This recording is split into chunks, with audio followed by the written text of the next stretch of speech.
नमस्कार दोस्तों, आप सभी का बहुत बहुत स्वागत है हमारे YouTube channel goodwill the career world पर। स्टूडेंट, इस चैनल पर मैट्रिक की बहुत ही शानदार तैयारी शुरू कराई गई है। आप सभी की तैयारी बहुत अच्छी चल रही होगी, ऐसा मैं उम्मीद करता हूं। आप इस चैनल से जुड़कर अपनी तैयारी को और भी शानदार कर सकते हैं। आज बहुत ही महत्वपूर्ण टॉपिक मैं लेकर आया हूं, इतिहास विषय से, जो आपका अध्याय 1 है, राष्ट्रवाद का उदय। मैं आपको बताऊं कि इस चैप्टर के पूरे कॉन्सेप्ट को छोटे-छोटे प्रश्न उत्तर के माध्यम से मैं आपको समझाने की कोशिश करूंगा, और बिलीव कीजिए, आपको हर एक टॉपिक बहुत ही बढ़िया तरीके से समझ में आएगा। आपका कॉन्सेप्ट पूरी तरीके से क्लियर हो जाएगा, और जब आपका कॉन्सेप्ट पूरी तरीके से क्लियर होगा तो आपका एग्जाम बहुत ही बढ़िया जाएगा, क्योंकि आप परीक्षा में बहुत ही बढ़िया लिख कर आएंगे। तो चलिए शुरू करते हैं। अध्याय 1, राष्ट्रवाद का शुरुआत। प्रश्न 1 आप देख पा रहे होंगे, राष्ट्रवाद का अर्थ क्या है? तो उत्तर है, क्या है उत्तर? अपने राष्ट्र के लिए देशभक्ति, एकता, गर्व और समर्पण की भावना को राष्ट्रवाद कहते हैं। कोई भी व्यक्ति अगर अपने देश के प्रति समर्पित है, देशभक्ति की भावना उसमें है, और वो पूरी तरीके से देश के बारे में ही सोचता है, देश के विकास के बारे में ही सोचता है, देश की सुरक्षा के बारे में सोचता है, तो ये जो सोच है, ये जो विचार है, ये राष्ट्रवाद कहलाता है। आगे की बात करें, प्रश्न 2, फ्रांसीसी क्रांति कब हुई थी? तो दोस्तों आप देख सकते हैं उत्तर में, फ्रांसीसी क्रांति 1889 में हुई थी। जो फ्रांसीसी क्रांति थी वो वर्ष 1889 में हुई थी। अगला प्रश्न है, फ्रांसीसी क्रांति ने कौन से विचारों को जन्म दिया? तो हर एक क्रांति किसी न किसी नए विचार को जन्म देता है। तो जब फ्रांसीसी क्रांति हुआ था तो उससे कौन सा विचार, किस विचार का जन्म हुआ, वो ये इस प्रश्न में यही पूछा गया है। तो चलिए समझते हैं इसका उत्तर क्या है। तो फ्रांसीसी क्रांति ने स्वतंत्रता, समानता और बंधुत्व के विचार को जन्म दिया।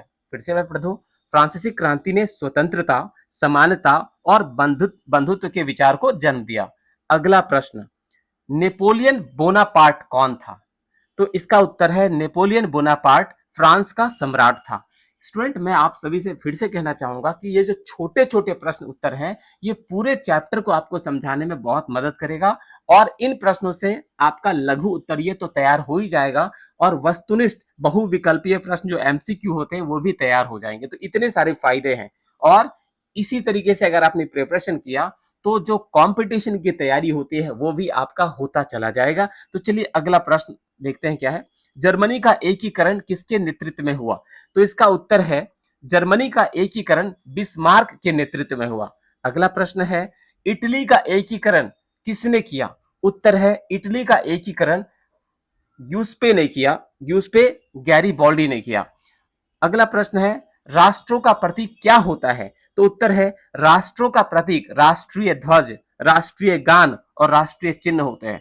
तो जैसा कि आपको पता है कि हमारा भारत देश का जो राष्ट्रीय ध्वज है, तिरंगा है, वो हमारे राष्ट्र का प्रतीक है।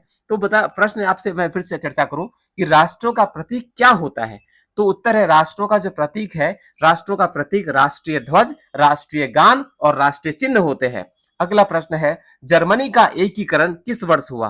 तो उत्तर है, जर्मनी का एकीकरण वर्ष 1871 में हुआ। अगला प्रश्न है, इटली का एकीकरण कब पूरा हुआ? उत्तर है, इटली का एकीकरण 1870 में पूरा हुआ।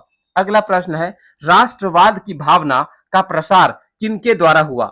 उत्तर है, राष्ट्रवाद की भावना का प्रसार शिक्षित मध्यम वर्ग के द्वारा हुआ। प्रश्न क्या 11, लॉ पात्री और देर वाटरलैंड क्या है? उत्तर, ये फ्रांस और जर्मनी के देशभक्ति गीत हैं। ये जो है फ्रांस और जर्मनी के देशभक्ति गीत हैं। अगला प्रश्न है, जो प्रश्न संख्या 12 है, फ्रांस में कौन सी प्रशासनिक प्रणाली शुरू हुई? उत्तर है, फ्रांस में एक समान कानून, माप और कर की नई प्रणाली शुरू हुई। प्रश्न संख्या 13, राष्ट्र की अवधारणा किस युग में उभरी? उत्तर है, राष्ट्र की अवधारणा 19वीं सदी में उभरी। अगला प्रश्न है, जो प्रश्न संख्या 14 है, जर्मन राष्ट्र किस युद्ध के बाद बना? तो उत्तर है, जर्मन राष्ट्र फ्रैंको प्रशियन युद्ध के बाद बना। ठीक है, तो अभी आप देख पा रहे होंगे कि कुल मिलाकर 14 प्रश्नों का उत्तर आप लोगों को प्राप्त हो गया है, आप लोगों ने देख भी लिया होगा। और अगला जो प्रश्न है वो है प्रश्न संख्या 15, राष्ट्र शब्द किससे बना है? उत्तर है, राष्ट्र शब्द जाति और राज्य की एकता से बना है। तो ये 15 महत्वपूर्ण प्रश्न जो आपके बोर्ड परीक्षा से संबंधित है और आपके जो वस्तुनिष्ठ बहुविकल्पीय प्रश्न उत्तर है उससे भी संबंधित है। अगर आपने इस वीडियो को अच्छे से देखा और अच्छे से आपने समझने का प्रयास किया तो इस तरीके के जितने भी वीडियोस आपको मिलने वाले हैं, ये वीडियोस आपके कॉन्सेप्ट को पूरी तरीके से क्लियर करेंगे। आपको प्रश्न उत्तर याद भी हो जाएगा और चैप्टर पूरी तरीके से समझ में भी आ जाएगा और बोर्ड परीक्षा आपका बहुत ही बढ़िया जाएगा। तो स्टूडेंट्स इस वीडियो से आप अपने नोट्स भी तैयार कर सकते हैं। मैं फिर से बताऊं, इन वीडियोज से आप नोट्स भी अपने तैयार कर सकते हैं, बिल्कुल चैप्टर वाइज, लघु उत्तरीय, वस्तुनिष्ठ, दीर्घ उत्तरीय, तमाम सारे टॉपिक्स, तमाम सारे पैटर्न के प्रश्न उत्तर विद कॉन्सेप्ट मैं डिस्कस करने वाला हूं और आप कंप्लीट नोट्स भी आप तैयार कर सकते हो। आज का ये वीडियो कैसा लगा आप हमें कमेंट बॉक्स में जरूर लिखकर बताएंगे। इस प्रकार के वीडियोस लगातार अपलोड किए जाएंगे। दोस्तों, अगर आप सभी को प्रयास अच्छा लगा हो तो इस वीडियो को जरूर से लाइक कीजिएगा और अपने दोस्तों के साथ शेयर कीजिएगा और साथ साथ बेल आइकन को प्रेस कर लीजिएगा ताकि आने वाले जितने भी अपकमिंग वीडियोज हैं उनके नोटिफिकेशन आपको लगातार मिलते रहे। तो स्टूडेंट्स, इस वीडियो में इतना ही। आप सभी का बहुत बहुत धन्यवाद। जय माता दी, all the best, thank you very much.